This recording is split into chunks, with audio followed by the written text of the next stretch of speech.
केंद्रीय गृह मंत्री अमित शाह का संविधान निर्माता भीमराव अंबेडकर को लेकर संसद में दिया गया बयान भाजपा के लिए गले की हड्डी बन गया है। गृह मंत्री अमित शाह ने भले अंबेडकर पर दिए अपने बयान पर सफाई पेश की हो, लेकिन कांग्रेस सहित अन्य विपक्षी दल लगातार इसके मुद्दे बना रहे हैं। कांग्रेस गृह मंत्री अमित शाह के बयान को भीमराव अंबेडकर के साथ दलितों का अपमान बता रही है। कांग्रेस में जिलों में अंबेडकर सम्मान यात्रा निकालकर भाजपा को पूरे मुद्दे पर घेरने के साथ गृह मंत्री अमित शाह के इस्तीफे की मांग भी कर रही है।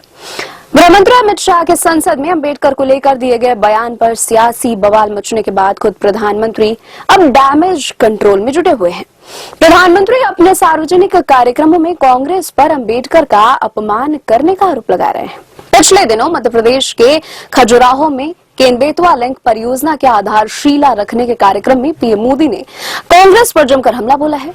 प्रधानमंत्री ने कहा कि बाबा साहब अंबेडकर की पारदर्शिता ने भारत के जल संसाधनों, जल प्रबंधन और बांध निर्माण को मजबूत करने में महत्वपूर्ण योगदान दिया है।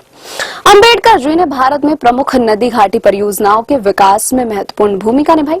वर्तमान केंद्रीय जल आयोग के गठन के पीछे भी उनके प्रयास हैं।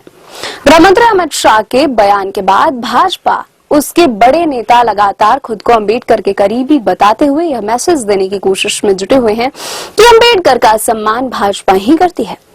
इसी कड़ी में रक्षा मंत्री राजनाथ सिंह ने बाबा साहब की जन्मस्थली इंदौर के महू पहुंचकर बाबा साहब अंबेडकर के स्मारक स्थल पर माल्यार्पण किया।